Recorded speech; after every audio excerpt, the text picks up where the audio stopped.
Hey guys, it's S0ur, and we're finally back to open another 50 supply drops. I know this is a fairly highly requested series, and I know I've been uploading a lot of my veteran campaign versus thing lately, because it's a lot of fun and I haven't had much time for anything else, but I did say I'd keep these supply drop videos coming when I could, and here we are. Also by request, I will be going through my armory at the end of this video, and probably at the end of future videos, so you can see everything I have to date. I've kept all the elite stuff, good and bad, only selling duplicates of course, but obviously I didn't have much space for all the enlisted and professional stuff. One more thing I will mention is of course the spreadsheet I have going. You probably already know all about this if you follow these videos, but I made a supply drop statistics video a while back, and I now maintain this spreadsheet with the data I collect from these videos. So if you like stats and you maybe want to learn a thing or two about these addicting packages, you can check out this Google document. There are annotations and links in the description and stuff, you know the drill. But you can see I've already started to open some supply drops. You can let me know what you think about this style. I always welcome and listen to feedback. One person commented, you know, this is great and I like to see supply drops, but maybe you don't need to pause to talk about one item.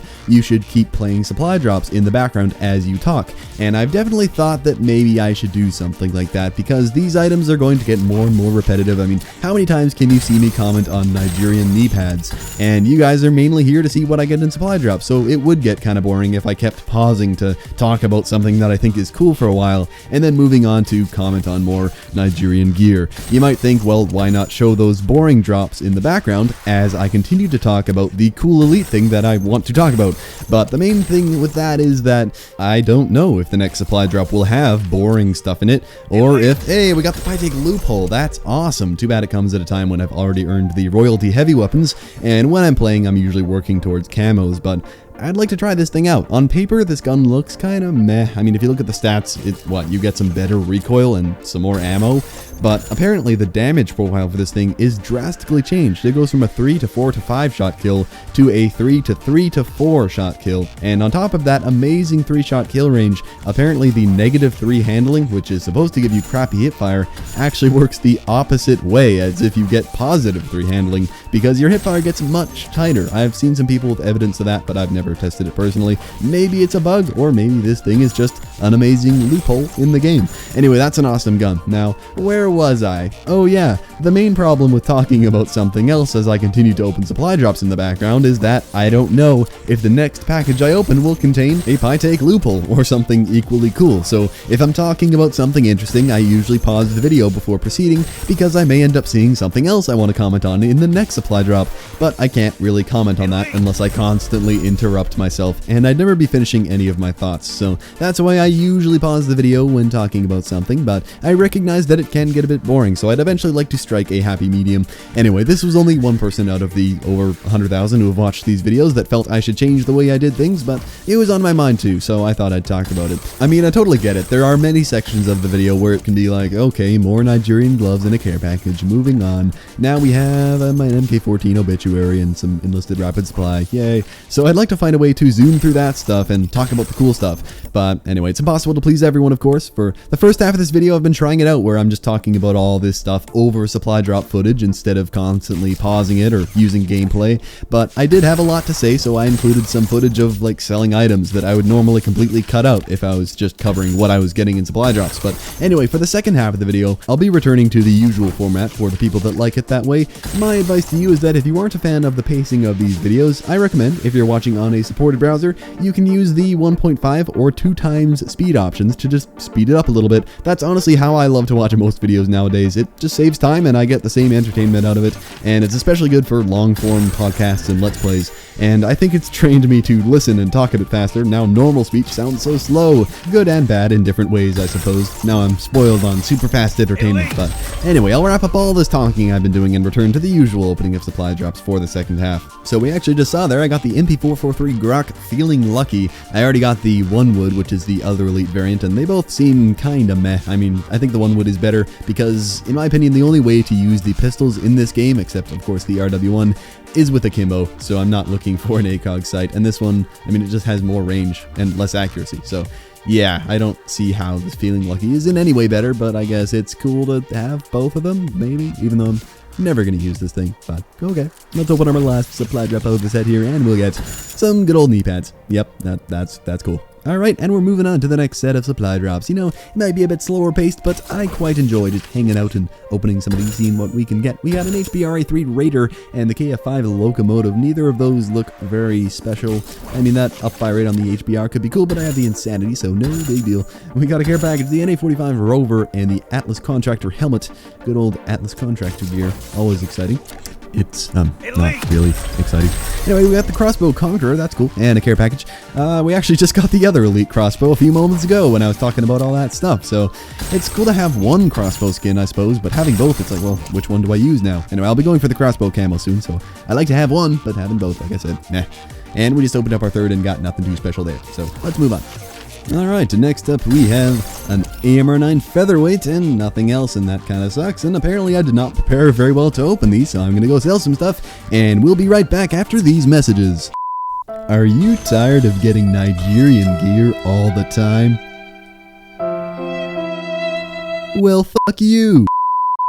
And we're back. Many things were sold, now we can open up the other two. We got some Sentinel Operator pants, the AK-12 Grenadier, and the MK-14 Obituary. Well, I think I have those pants, and some people say the grenade launcher isn't that great, but when you pair it with Danger Close, it's very good in stuff like Momentum, but not too OP, I suppose. And we got the Atlas Vigilante EXO. That's really cool. That might be my new favorite Elite EXO. I have quite a few to choose from, but that might top them all. Yeah, nice pattern, nice color scheme. It kind of has the base look to it with those cloth-looking sleeves covering the arms. I don't know if that's my favorite, but yeah, I like it overall. It's pretty good. Moving on to our next set, we have some pretty boring knee pads. This is where I wish I had something else to talk about, but let's move on.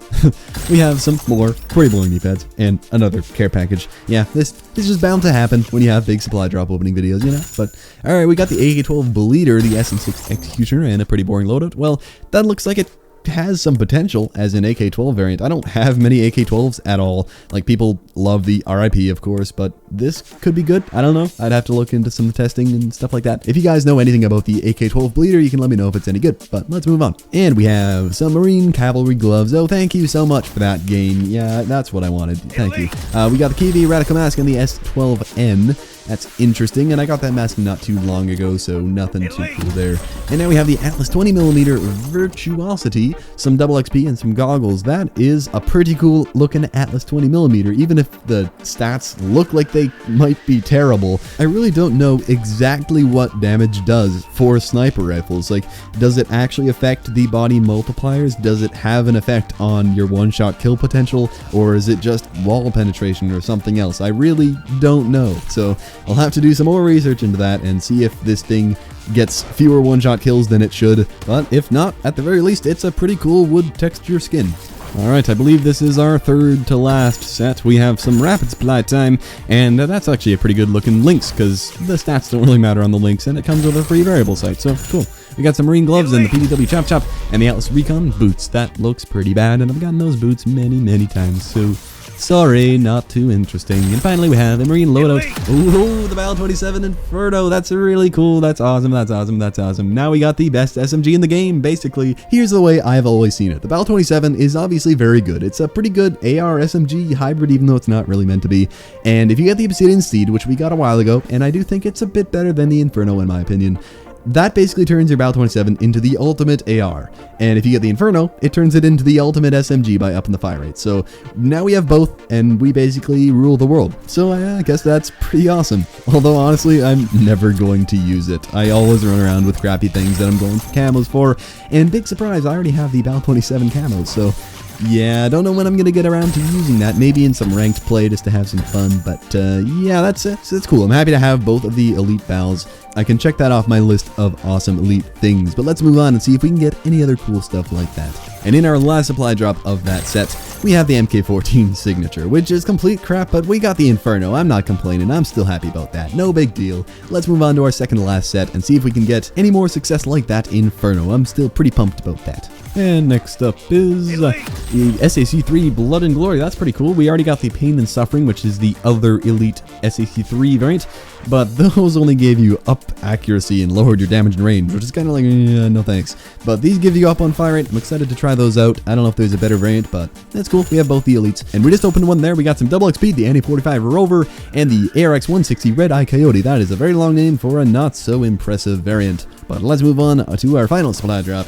And we have the Atlas 20mm Presto, the Armour Heartbreaker, and the MP11 Plunderer. Alright, a big page of professional variants that don't look all that great. Alright, we are moving on to our final set of the video, fingers crossed. We have the KVA leader boots, and that's it. Nice little green accent going on there, but don't really care.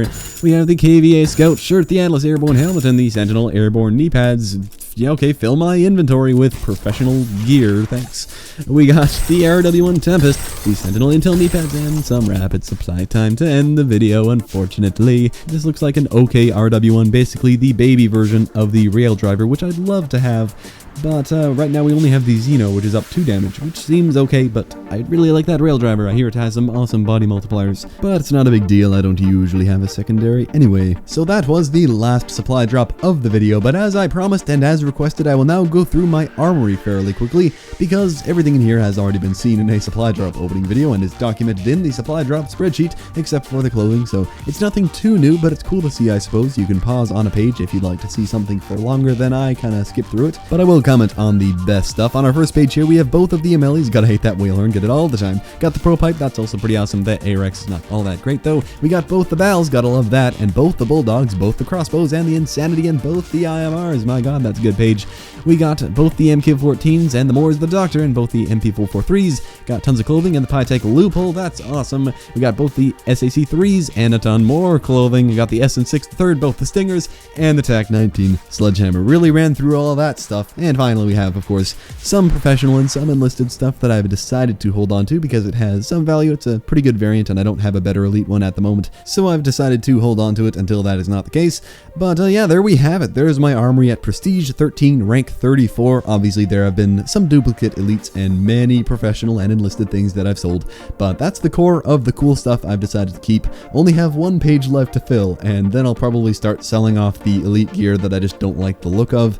It's kind of my nature to collect the entire sets of all the elite stuff. Even if I never want to wear a certain piece of elite gear, I've just held on to it anyways because it feels like it has some kind of value. Hopefully they add in a way to increase armory storage. I would like to work my way towards completing the elite sets instead of just being forced to sell them. I feel like adding storage is a simple thing and many people would want it. We'll just have to see. But with that, I shall end the video here. Don't worry, fans of supply drops, I'll work my way towards making another one, but I don't know how soon that'll be ready. We'll just have to see. I'll keep people updated on the Twitters as always, and sometimes at the end of those veteran campaign versus videos, which by the way, one went up earlier today and we're now tied up again. 8 episodes in, the score is 4-4. That's awesome. I expected one of us, me, to get destroyed and for it to be kind of boring to watch, but it turns out it's been super competitive. I really like where it's gone. But anyway, I said the video was ending and I kept talking. Thank you for watching, have yourselves a good day, and I will catch you next time.